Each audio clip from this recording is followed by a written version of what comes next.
tumbuhan padi saja? Tidak, Bu. Ya, benar sekali. Ibu ingin bertanya, siapa di sini yang pernah pergi ke sawah secara langsung? Angkat tangan, ayo. Ya, Taufik. Ibu ingin bertanya nih kepada Taufik, ketika Taufik pergi ke sawah, hewan-hewan apa saja yang Taufik temukan? Ada tikus, ada belalang, ada burung juga ada, Bu.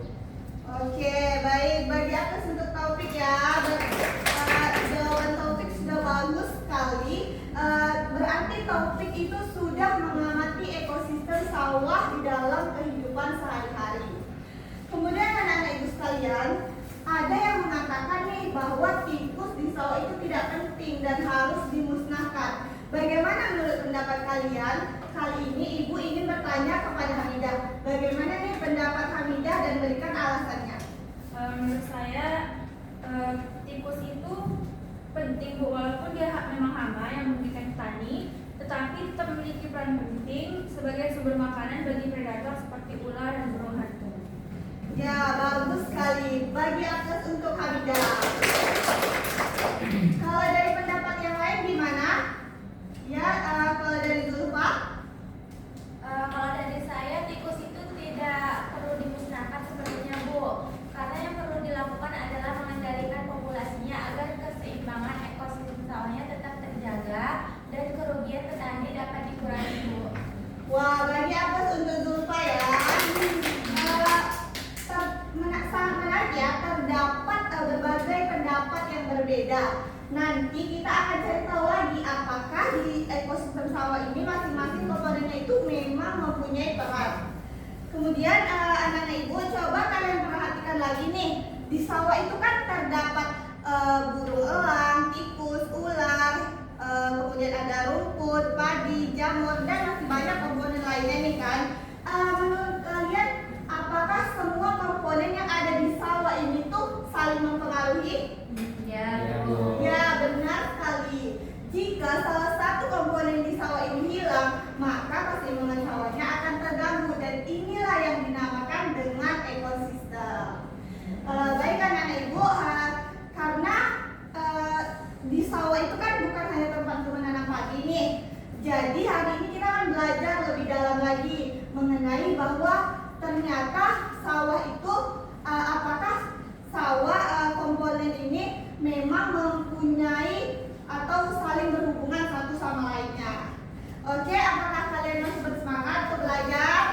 Masih. Oke, baik, kita akan lanjut ke materi selanjutnya yang ada di PPT.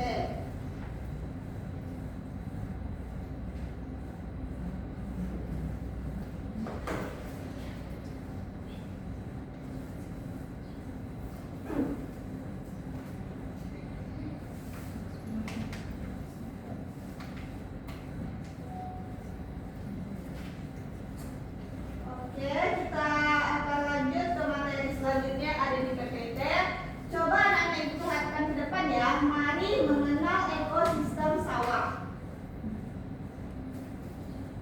Nah, apa sih itu ekosistem sawah? Ekosistem sawah adalah hubungan hubungan timbal balik antara makhluk hidup.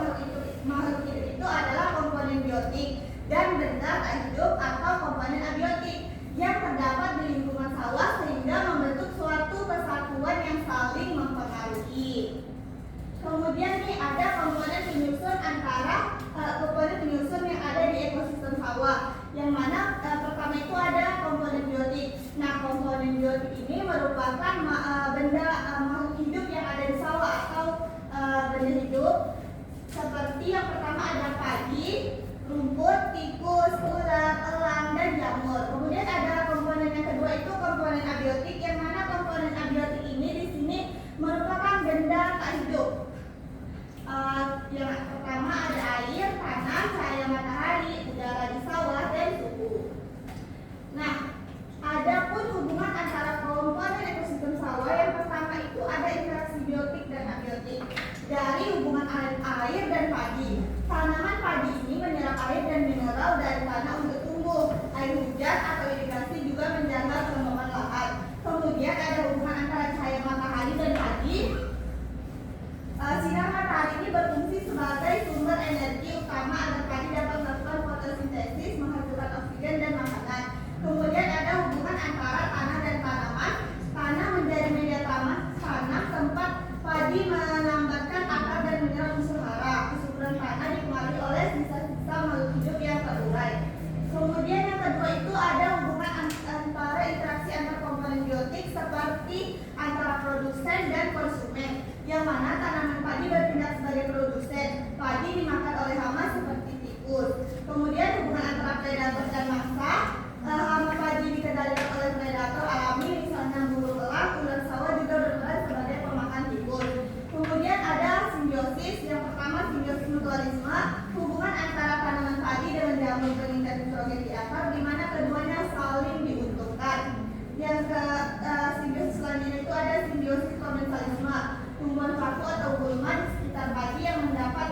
manusia ini berperan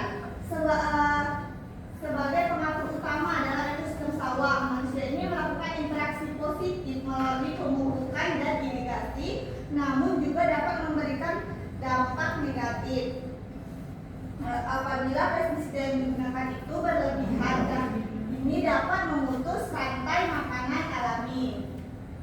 Nah, coba anak-anak perhatikan, di sini ada gambaran rantai makanan yang ada di ekosistem sawah, yang mana bisa kita lihat sendiri di situ ada padi. Nah, padi ini berperan sebagai produsen, yang mana padi ini menghasilkan makanan sendiri dari proses fotosintesis yang dibantu oleh cahaya matahari, kemudian air dan karbon dioksida.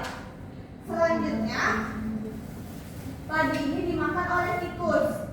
Nah, tikus ini berperan sebagai konsumen pertama, yang mana tujuan dari tikus ini memakan padi itu adalah untuk mendapatkan energi. Kemudian tikus ini juga berperan sebagai sumber makanan ke tahap berikutnya. Lalu kemudian tikus ini dimakan oleh ular. Ular dikatakan sebagai konsumen kedua karena ular dengan ular itu memakan tikus, dia akan mendapatkan energi, kemudian juga dapat mengurangi atau dapat mengurangi populasi tikus di sawah. Kemudian ular ini akan dimakan oleh elang. Nah, elang ini merupakan konsumen ketiga atau merupakan puncak dari rantai makanan yang ada di sawah. Karena elang ini tujuan dari elang memakan ular juga untuk mendapatkan energi dan mengurangi atau menjaga keseimbangan populasi ular. Nah, kemudian ketika seluruh hewan tersebut mati, maka akan diuraikan oleh pengurai, yang mana pengurainya di situ adalah jamur. Jamur ini menguraikan sisa-sisa makhluk hidup tadi. Kemudian jamur ini akan kembali lagi ke tanah. Nah, tanah ini akan menumbuhkan padi. Baik, selanjutnya itu ada faktor yang mempengaruhi keseimbangan ekosistem. Yang pertama itu ada faktor alam, yang mana faktor pertama itu dari bencana alam itu ada gunung meletus, banjir, kemudian ada tsunami, longsor, dan gempa bumi. Nah, bencana alam ini dapat memusnahkan populasi flora dan fauna. Kemudian ada perubahan seperti musim kemarau. Seperti musim kemarau kan itu bakalan ada kekeringan, dan kekeringan itulah juga dapat menyebabkan kebakaran lahan. Jadi dampaknya itu dapat mengganggu ketersediaan makanan bagi berbagai spesies. Kemudian ada faktor manusia seperti penebangan dan pembakaran hutan. Ini dapat memicu bencana lanjutan. Kemudian ada pencemaran polusi, itu dapat membunuh organisme dan merusak lingkungan. Kemudian perburuan liar dan alih fungsi lahan dapat mengurangi ruang hidup bagi ekosistem alami.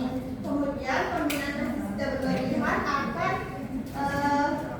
juga tidak baik ya. Berarti selanjutnya itu ada cara menjaga kelestarian ekosistem sawah. Yang pertama, kita harus menggunakan pestisida secara bijak, menjaga kebersihan sawah, melestarikan hewan di sawah, tidak memburunya, menghemat penggunaan air, menanam tanaman di sekitar sawah, mengurangi pencemaran lingkungan, dan melakukan pertanian ramah lingkungan. Baik anak-anak sekalian, karena materinya sudah berakhir, Ibu mau kalian mengisi LKPD-nya ya. Jadi Ibu akan membagikan dua kelompok, yang mana dua kelompok itu dan ada kelompok satu di belakang, kelompok dua di depan ya.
dari apa yang sudah Ibu jelaskan tadi.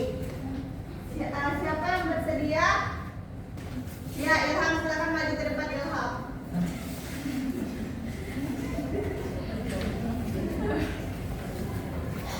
Ya, Ilham, silakan jelaskan kesimpulannya, Ilham. Jadi kesimpulan dari materi kita yaitu ekosistem sawah perlu dijaga karena menjaga keseimbangan lingkungan dan mendukung kehidupan berbagai makhluk hidup dan membantu menghasilkan padi sebagai sumber pangan. Kerusakan ekosistem sawah dapat mengganggu keseimbangan alam serta menyebabkan asupan.